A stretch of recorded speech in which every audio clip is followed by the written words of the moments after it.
So what I'm going to do next is I'm going to talk you through what we've got here. We've got kind of a wide acrylic brush for washes, and I've also got a bigger wash brush which I'm going to use quite loosely for putting on the water. So I'll probably have 2 pots of water on the go.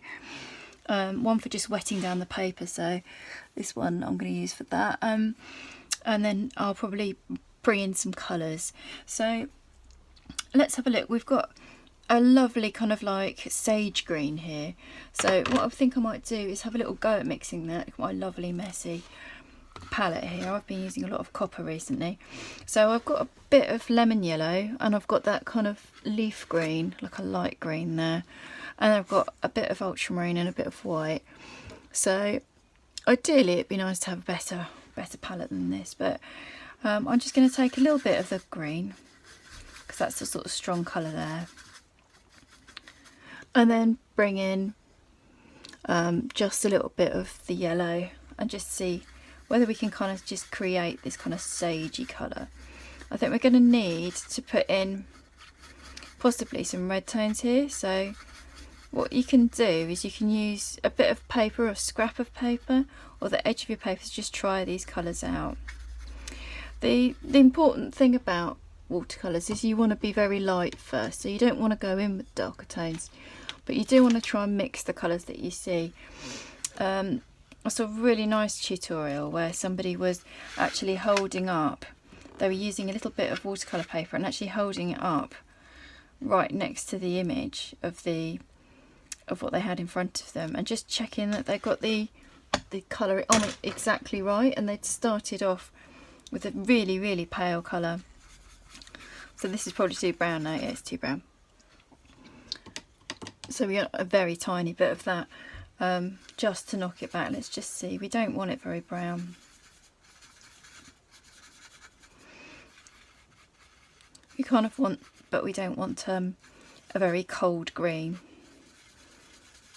I mean, this vermilion is on the colder end of reds, but I think I'm sort of getting kind of a nice sagey colour now. It's not too mucky.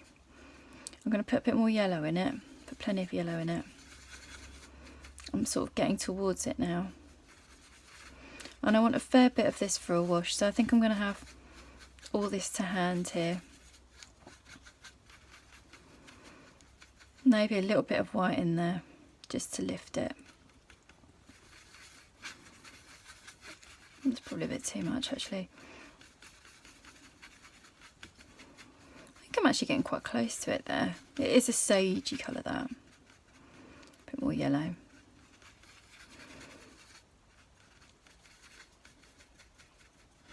So I just want to have a little look at that against it there. I'm just going to use probably, yeah, just here is fine. I think it's not bad actually. That's quite a good colour. Okay, so what I'm going to do with this one is just start getting some light tones in. So I'm going to wash over using some clean water all over the back. I'm going to leave the bottle shape, and I'm just going to get this green in. I think the bottle, I'm not sure if the bottle looks a bit too small. We'll have a look at it in a minute. And then I'm going to use this big brush, wet on wet, to just block it in and get in some of these colours. So plenty of water, just keep it nice and loose and wet.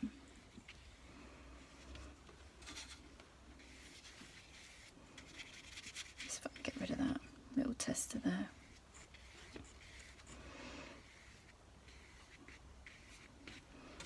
I'm just going to wash all over here on top of the wet and just get in some of this light green. So keep it light and loose. Got plenty there. Got quite a lot of yellow moving across, which is really nice. Because this is your first wash, you don't want a lot of dark colour on there. You can come in with these deeper blues and sort of greyish greens when we're working on that. Okay, so we've got in our lightest tone there. Don't overwork it like I attempted to there. You want it to just sort of dribble down. A bit more colour there.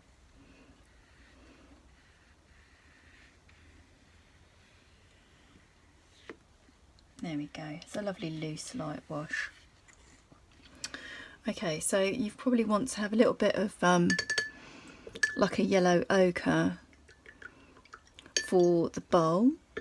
So again, I'm going to clean off my brush a bit using my scruffy water, and then put a bit of yellow ochre on the palette here.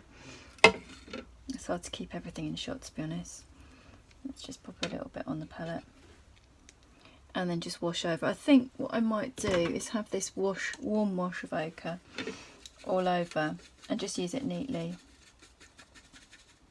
So again, use the bigger brush to just wash over this area here. I think I'm going to use the red on top of it because the red tones will be fine on top of the ochre, but just to warm up the page a little bit, because it feels a little bit cold just working straight onto white. I mean, you'll often find that with tutorials that you'll find that you'll just put on a little wash of ochre to start with, or burnt sienna, just so that you've got some warmth to the paper. So I'm just going to pop that in to give some warmth, and we can come back to that. There's bits of pigment there that I don't want. Just going to move them around a little bit. So it's just giving them a light wash there. And then what we're going to do is just pop in the sort of bluish tones there. Again, I think what I'll do, because I've put a bit more yellow than I wanted to on there, so let's just, it's possibly as well because of that angle of it, so I'm just going to wash over that with a bit of the ochre so that we've got some warmth there.